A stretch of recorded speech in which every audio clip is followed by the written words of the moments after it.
Hi folks, it's Andy. Welcome to this episode of Kendo Video Feedback.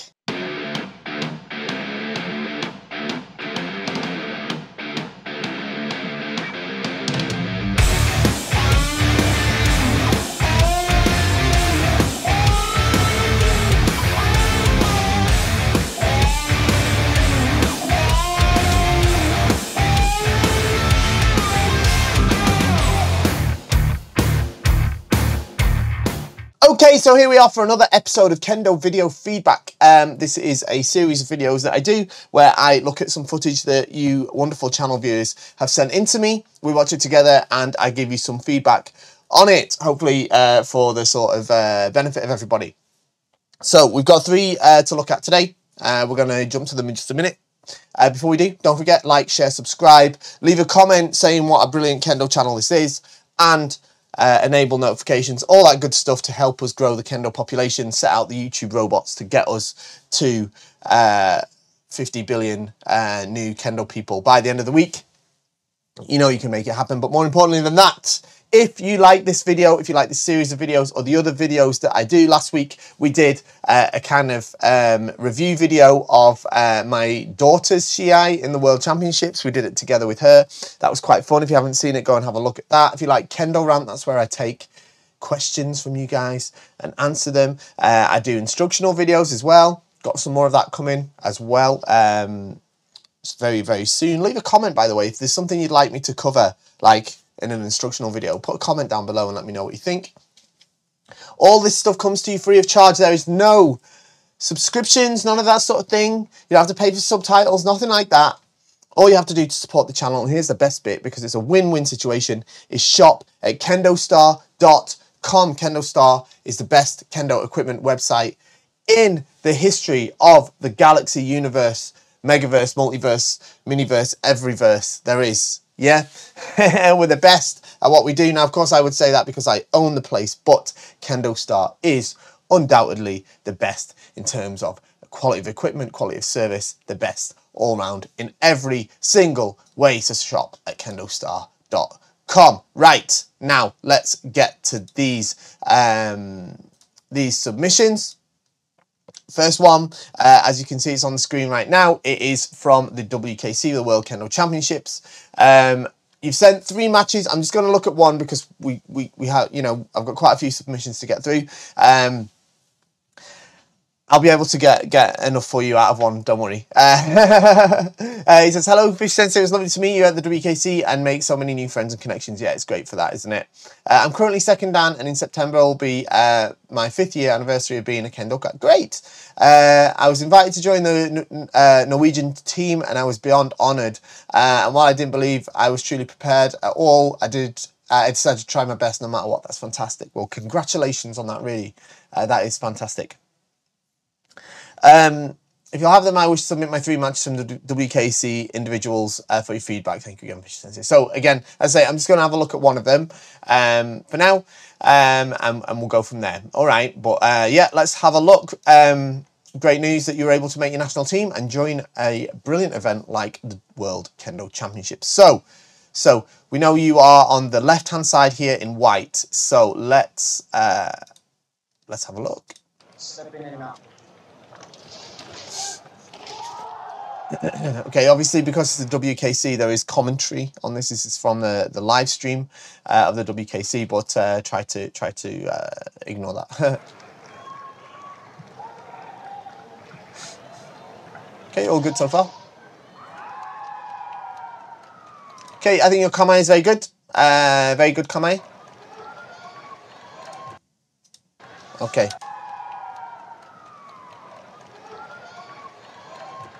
Okay, so first thing I'm going to say, there's 2 things here, but I'll pick on the other one later. First thing I'm going to say is the way you want to use your left leg to move your body forward is a little bit different to how you're doing it right now. What you're sort of doing at the moment when you step out to Fumikomi is just, you're literally doing that. You're stepping out with your right leg instead of pushing your body forward with your left leg. All right, so think less of stamping forward with your right leg, but instead launching with your left leg to send your body forward, and the stamp is a kind of byproduct. You see what I mean? you see how it's like your right leg's coming out this way. So it means that the right foot is timed well in advance of the shinai.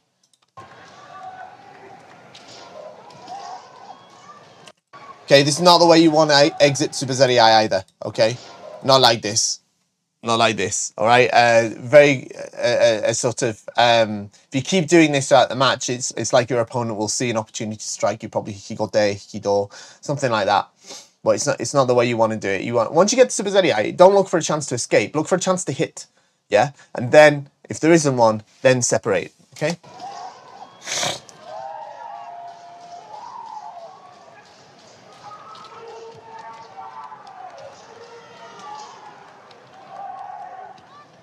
Okay. So this is what I want to pick up on before is this is partly down to lack of experience and will improve with the more experience you get. But you're not in your cutting distance when you attack here, all right? You kind of you get yourself to this situation of like, oh, I have to hit, and then you're not ready to hit. You're not in your cutting position to hit or distance to hit, and then you hit from a distance that's far too far away. Yeah. See how you can't reach, and your opponent can easily react by making it even harder by stepping backwards. So what you need to do is from here, try not, even if you feel nervous, try not to let your hands float up like this. Try to keep your kamae, keep the pressure towards the opponent, and then when you want to hit, just try this in your keiko, take half a step in again, okay, and see how the opponent reacts. All right, and if they don't react, then hit. Okay, they might come and hit you, and then you can do the ojuwaza. Okay, but definitely after hitting in this case, what you needed to do was like continue going forward. What you don't want to do is stop in this what I like to call when I'm teaching my daughter, we call this a bimyo na kyori. It's like a weird distance, yeah. Because what you're doing, all you're doing here is enabling them to the space to hit hikiwaza. So if you miss, and just keep going forward until you've closed all the distance, there's no chance of you receiving a strike. Okay, you see how your feet stop at this point, and then your opponent immediately sees that as a chance to hit.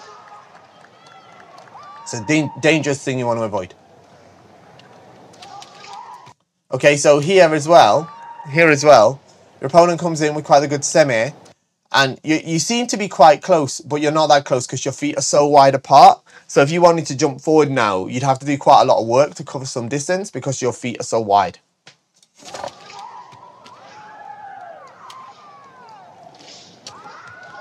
Okay, so as much as possible, I want you to try to avoid lifting your hands like this as much as possible, all right?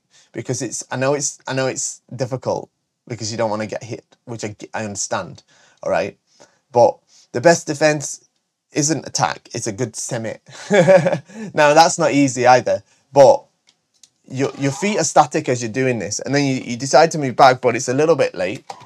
And then what happens here is you go for hikiwaza, which is fine, but after hikiwaza is extremely dangerous moment, okay? Extremely dangerous moment. Because you stop, and then you're like, ha, ha. And as your feeling is gone, ha, like that, that's exactly when you've received a strike. Like that. I'm from Australia. In red takes the lead with a many point. Good start though. Good return. See, here's the thing. This is great. It's great that you stepped in and gone into the fight. But what I wanted you to do here is hold your nerve a bit more, because now you've come back again and this has happened. Okay. Good. Good. This is good. Keep that up. See how when you do it this way, and your hands are down, and you're keeping your kamae, and you're keeping the pressure forward, your opponent's much more reluctant to make attacks at you, which is what you really want. All right.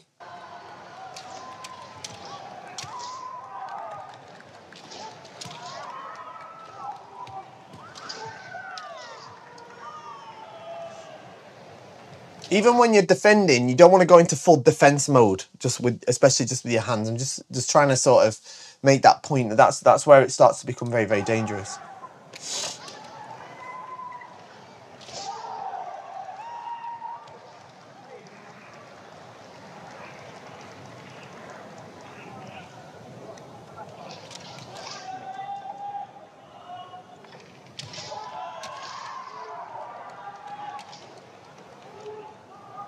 Okay, so that's just unfortunate where you hooked his Himo. It's fine.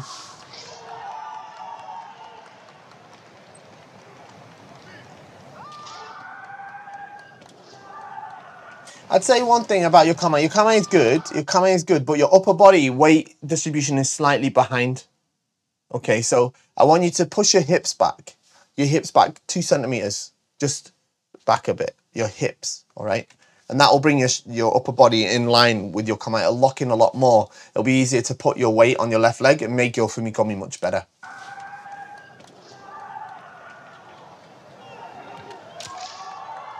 Okay, so you know what, right? This is a really good semi from you. You set this up really well, but you hesitated. And if you'd hit at the moment you hesitated, instead of wavering, if you'd hit at that point, I think this would have been your men. But because of this hesitation, you see here, then he decides to hit, and his men is able to reach the target cleanly. All right. Whereas if you'd hit men here, or even here, well, no, that's a bit late, as we can see. But if you'd hit men, definitely here, this would have been your men. This was meant for you. If you'd just launched yourself at men here, and I'm sure your partner would have responded by attacking men as well. And this would have been a Devana men or I men for you. But because that moment of hesitation, is it now? Okay, sort of slipped in. He was able to get the slip on you there. So I know the result's not what you want, but the process itself isn't too bad. All right, so there's a lot to work on, but it's going in the right direction. So I think you can be very, very positive about the Shiai. I'd bring your left foot up to your right a little bit more. It's a little bit too far apart too often. Push your hips back a little bit in your kamae, and try to keep your intention towards your opponent by maintaining your kamae as much as you can. All right, try to avoid lifting your hands like this. All right, because once you slip into this mode, it's very, very, very hard to make a strike. Okay. Remember, the goal of the Shiai is to make the ippon, not to avoid losing the ippon. Okay, so of course that doesn't mean you should be reckless and you shouldn't defend yourself. Of course you should defend yourself. Yeah, of course. But it does mean that you have to try to go and get the ippon and try not to fall too much into a defensive mode. Okay. But well done, very, very good. For 5 years into Kendo, you're doing excellent. And you know, at your first World Championships, you did really, really well. So keep it up. Keep practicing with those things in mind. And I think your next WKC is going to be even better. All right, so well done. Okay, next one. So let me get the background info on this one. This says, hello Andy Sensei, I love watching your instructional videos and rants, thank you very much. Here's a link to my second official tournament. It's a Taikai in Prague. And the one with the yellowish door, the ippons were decided by just by raising the hand, and the shimpan was my sensei, the 7th dan Kendo sensei, and the result was hikiwake. Okay, I fought with my senpai. I've been practicing for 2 years. Who has been practicing for 2 years in his IQ. I don't have a grade as yet, and only started Kendo in January. That's great, but I'd appreciate your advice and insights, constructive critique, or anything I can work on that I did wrong. Thank you for your time. Okay, so let's have a look. So you're the yellow door. Right. Let's have a look.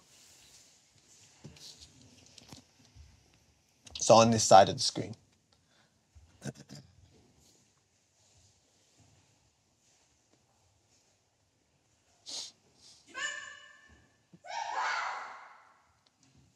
Okay, so first off, let's I want you to really work on the kamae. I want you to stand up a bit straighter. Stand up nice and tall, like someone's measuring your height. At the moment, your head's down like this. All right, so it's a bit easier for someone to hit on your min, all right, because you're like this.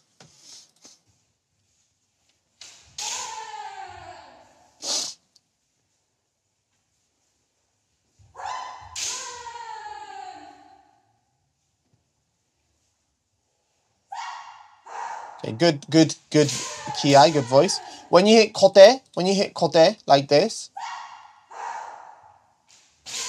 first you have to do fumikomi, you have to stamp, and you have to go forward. You don't want to hit and go back this way. Okay, this isn't hikikote, this is a different technique. Okay, you want to try and go forward when you hit kote, okay? Otherwise you end up being at risk of a follow-up strike, like in this case. Like this, okay?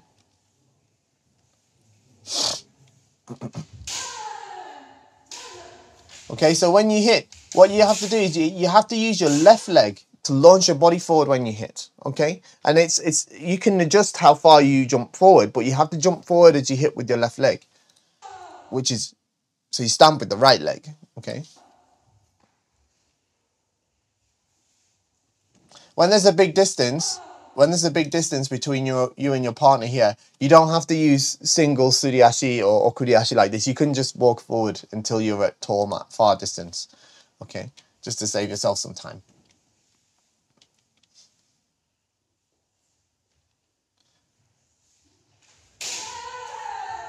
Okay, so this is a good chance, okay? But again, you're not doing the fumikomi, okay? So you need to use your left leg to push your body and jump forward, and then land with the right foot with the fumikomi, okay? That's really important, okay? And then after hitting, especially in the Shiai, you don't want to end up in a situation like this where you see, where you can't see where your opponent has gone, okay? You have to try to keep your eyes on them.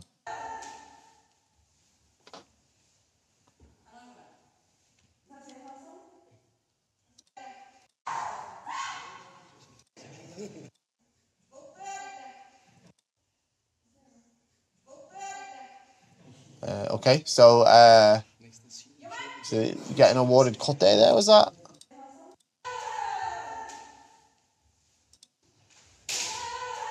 Maybe for this kote, okay.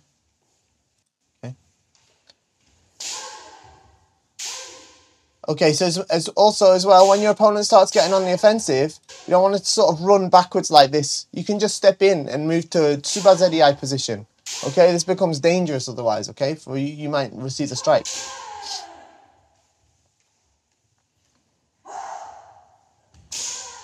This is good.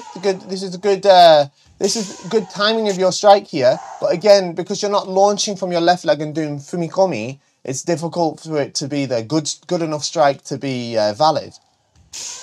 Okay, I think you hit there actually, but you need to launch forward with the left leg rather than just step forward that way. Okay, it's really important that you you focus on learning to do fumikomi. Okay, really important.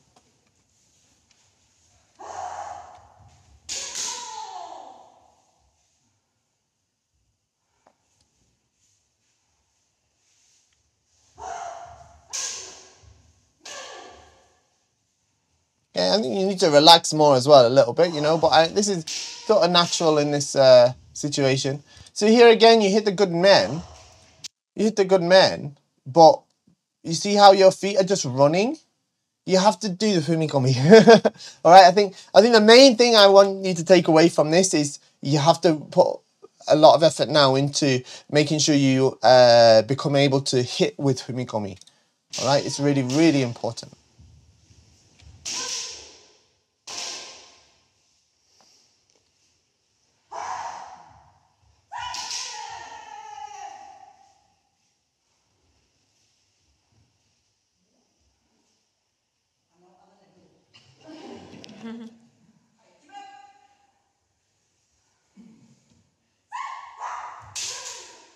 Okay, again, so again, you're hitting quite a good timing here.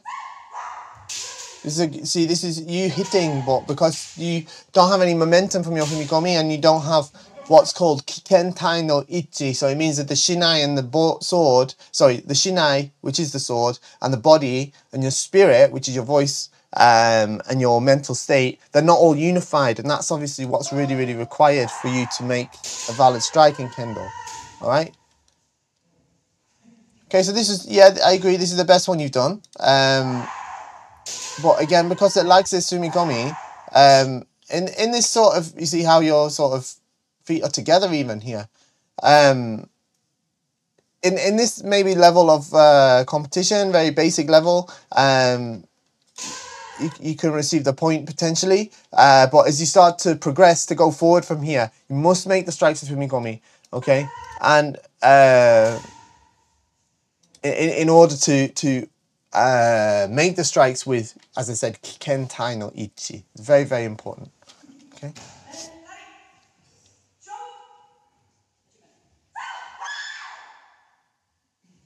Good voice.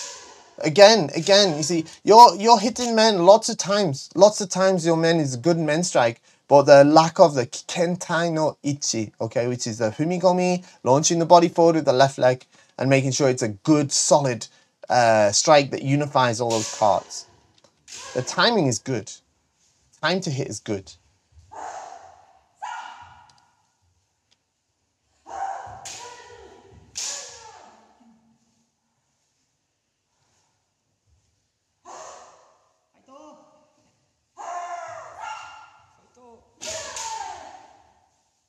I think as well, it'd be really good for you to do a bit of Mitori Geiko. So I'd encourage you to like watch a bit more Kendo on like YouTube and stuff like that, especially from Japan.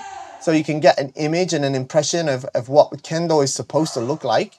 And you can try to copy it a little bit more in your own practice, okay?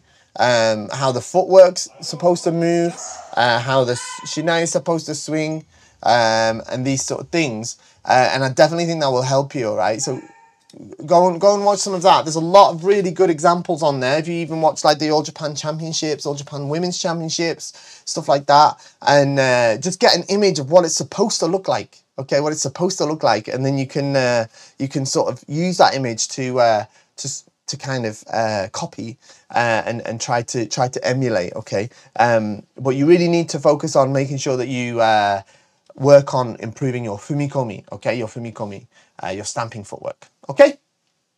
Okay, last one. So, this one, let me get the background info on this one. Okay, so, it's quite a long email, so I'll just pick out the things. First, thanks for all you do for the Kendo community. No problem. I'm a 40-year-old. Ouch. Hey, I'm 40 years old too, right? So, American who's been living in Japan since March 2019. I started doing Kendo in the summer of that year, and then Iaido last year. Okay. Despite my Japanese ability still being garbage, your videos have been great for helping me understand things. Oh, good. I'm second dan. Okay. And qualified to test for third dan this past spring, but only have recently come back from nearly a half-year break, so pretty sure I wasn't ready for it. Okay. A few weeks ago, I reluctantly joined my Kendo dojo and partaking in an area Kendo tournament for my first time. And no illusions as to actually winning anything, seeing as I've hardly done any practice Shiai. And there was a massive experience gap between myself and the other adults in the general 5th dan and under category. It was absurdly hot that day at 35 degrees and no AC at the venue. Yeah, of course, that's Japan. My match wasn't until the afternoon, but I'm not gonna blame my performance on that. Okay, the rest you can see from the video. I don't think I was ever close to anything that might have been Ippon. And I don't have much experience in knowing what would truly count or not. Okay, my head sensei at my Iaido dojo, who also does Kendo, said that I should go for an all-key men's strike right off the bat because of my height. I'm 6'2", 188 centimeters. But with my height not being the fastest, I'm pretty sure of how easy short people, almost everyone I've ever practiced with, can exploit my big men's strikes with a door strike. Okay. Okay, so let's see. What else have we put? Okay, it said rest of my thinking a bit cloudy about, mostly hot and sweaty. Don't be an embarrassment and adrenaline rush. Okay, I managed to somehow stub a toe on my right foot without noticing it. Bad enough that it was bright purple by that evening. I know my form wasn't great, especially my Shiai men. Form has been problematic for a long time after getting stuck in bad form habit for several years before I switched to a much smaller dojo where the instructors had time to teach me. Okay, listen. First off, I think I don't know the context, of course, of you being told to do Orki men. Orki means big, all right? But like it might be an Iaido thing, I don't know. But my experience of that sort of term, like phraseology or that sort of thing being said, like in Japan, especially before Shiai, it's very possible that what they meant wasn't necessarily big as in the big swing, but like a big leap, like a big step, especially as you're tall, all right? Using the large swing, being tall, takes longer than it does for someone smaller, right? So being big is not an advantage for doing big men strikes, yeah? You've got a longer way for the shinai to travel, yeah? So it takes longer. So, but anyway, I think you made the right decision not to do that. Let's just say. Okay, let's have a look at this video anyway. So this is in Japan, at a sort of local Shiai. I think it'll be easy to guess which one you are. This one, I think. So let's have a look. Okay.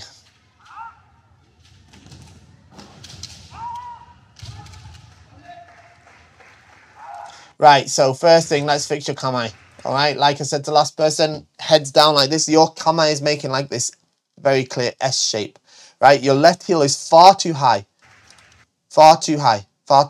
okay? And it means that when you jump, you're gonna have to go sort of upwards like this. You see how you have to lift your knee up like this instead of forward? You see how much you've lifted your leg here without gaining any real distance on your opponent? So you've already put a lot of effort into your strike without gaining anything yet, yeah? Because all you've done is lift your leg really high, all right? And then obviously it's not properly synchronized either. There's a clear difference between the right foot landing and the shinai. That's because you're making this massive stamp with your foot. In slow motion, a well unified strike where the shinai and the stamp and the shout are all unified together, in extremely slow motion, the shinai generally makes contact first before the foot makes contact with the ground, all right? Not the opposite way, all right? Of course, you should aim for it to be synchronized, but it's not the case that the foot lands before the shinai. So let's watch that again in full speed. So also after hitting 2, right, you should relax. This isn't tayatari. This is just you pushing with your arms, okay? There's no benefit to this. There's no benefit to this, okay? You found yourself sort of off balance and you want to get back to balance. So you've just sort of shoved your opponent, but it's not right to do that. Instead, you need to use your footwork to regain your balance. This isn't tayatari. This is just pushing like this. So you've got no recourse to actually strike either. So it's not bringing any benefit to you in this Shiai.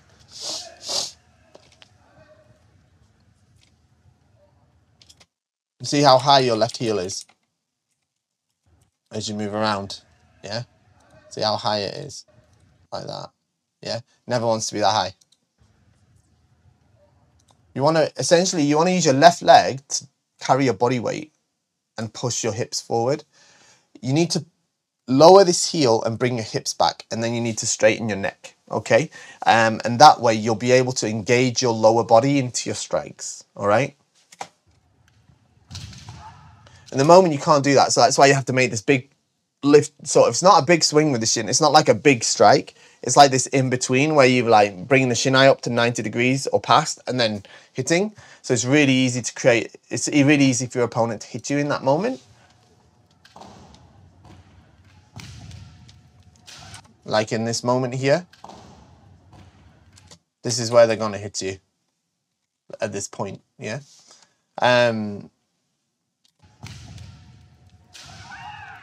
Good. Good using the hikiwaza.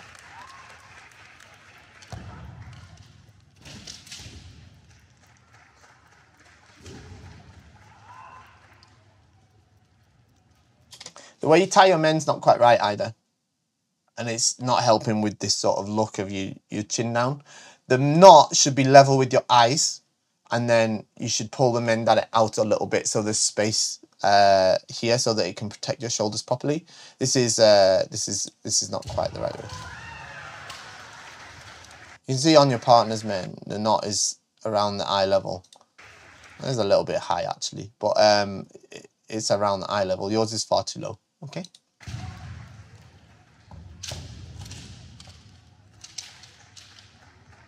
So again, I want you to remember your footwork, all right? Your kendo footwork. This isn't kendo footwork, you're just walking, okay? You need to keep your footwork proper when you're moving around, all right? So that you can keep your balance and you can strike when you need to.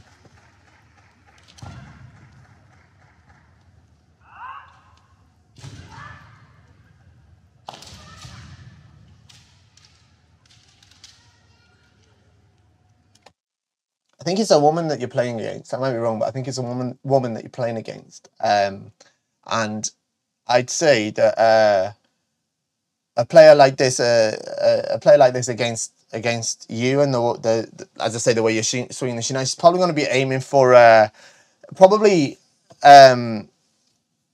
the door strike is less likely to come because you're not really throwing yourself forward into your strikes. But because you're swinging the shinai big, I guess she's going to look for the degote on you, the hitting your kote. Or she could potentially come at your men as well. But I've seen her sort of looking for that so far. So I think that's the direction that the Shiai is going in.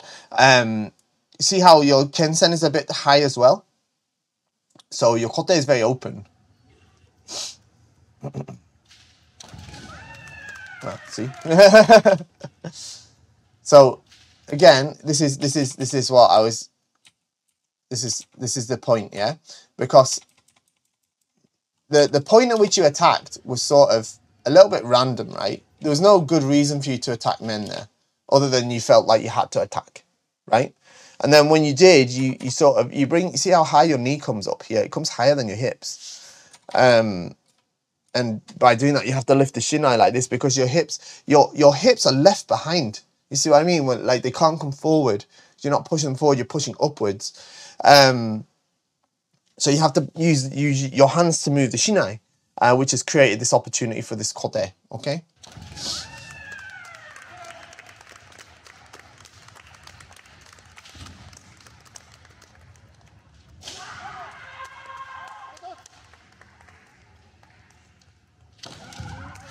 Okay, so there's a similar thing almost happening again.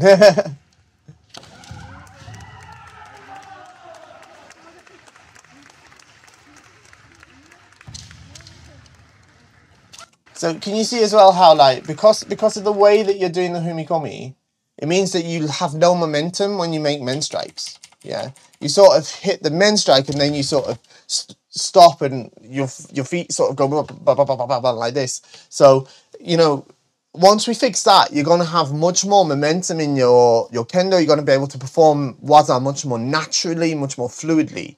But it's all centered around the lower body, all right?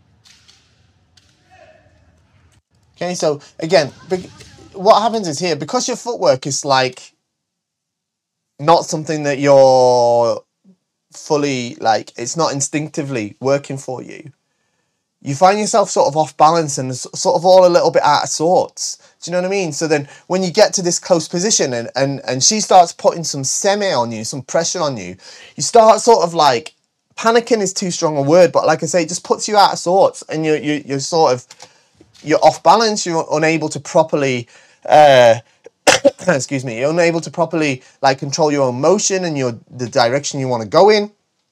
You end up in an area of the Shiai you don't really want to be in. You know what I mean? So it's all about that lower body and all about getting that footwork sorted and correct. Kendo is all about footwork.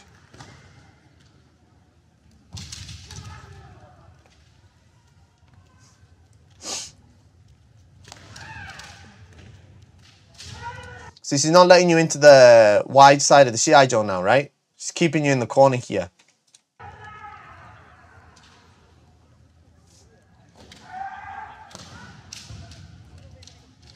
And see how when you find yourself here, right? And I appreciate this is the first time you've really been in a Shiai, so this is totally experiencing and normal, right? But you can see there's a cross in the middle of the Shiai, right? If you can see that in front of you, right, there's a good chance you are in like a narrow end of the Shiai, all right? So what you want to try and do is you want to try and get your back to that, all right? So when you find yourself here, instead of going backwards, go sideways. Go sideways. You're allowed to go sideways, circular as well, yeah? And then you're going to put yourself in a much better, safer position.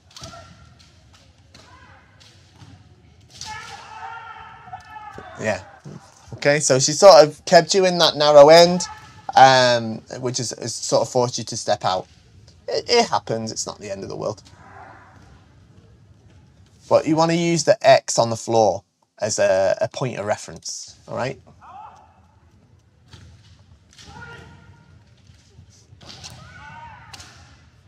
This is a really good opportunity. This is a really good opportunity, all right? But because still your lower body isn't backing you up and you know, you need to sharpen your footwork up a little bit, it all just happened a little bit too slowly. It just all happened a little bit too slowly. Because, you know, you've had to bring your foot all this high in the air. You've brought your shinai all the way over here. Whereas actually, your shinai should be on her men at this point. All right? It should already be on this, you know, she comes to the kote, pa-pam, this way, rather than bam, bam, this way. You know, pa-pam, this way. In terms of rhythm, yeah? Really, really good. It's really good you responded in that situation, though. All right? So that's a real positive thing.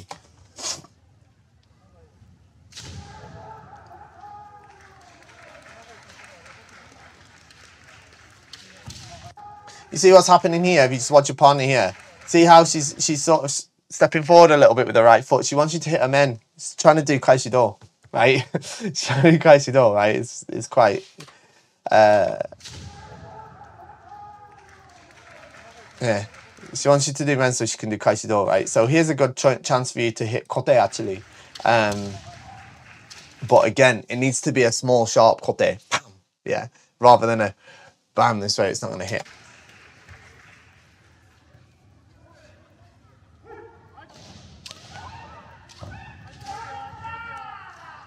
So the issues you've been saying as well, you're saying you're struggling a little bit to hit small men strikes, Chisai men. Again, we lose this point in the same way. Yeah, same as before. You're struggling a bit with the Chisai men. With your case, it's about getting that lower body sorted. All right, that heel is far too high. Lower the heel, bring the hips back, stand up straight and tall. All right, and get your body weight on your left leg when you move yourself forward for Himikomi, right? So it's not up, down with the right leg, but pushing your hips forward. Don't think about stamping on the floor. Think about pushing your hips forward to your opponent, all right? And then your wrists only want to move like this, not this, but just this. Pam, that way. Pam, that way. Pam. And your body will come forward to make the distance, all right? Of course, you'll reach out with your arms slightly, but not back forward this way, all right? And it'll make a huge difference, all right? It really will make a big difference if we fix that, okay? Because we can see here, See how high those heels are, yeah, and how we're in this S shape. You want to be an A shape, Okay, but good job, well done in your first Shiai. I know it's not easy, and especially not easy doing it in Japan. Like especially when you're like the only like non-Japanese person doing it. I have that experience. It's very intimidating. So well done. And there we go. Thank you very much, everyone, for sending in the videos today. I hope everyone enjoyed and found it useful. Don't forget to like, share, subscribe, shop at KendoStar, and I'll see you next time. Bye-bye.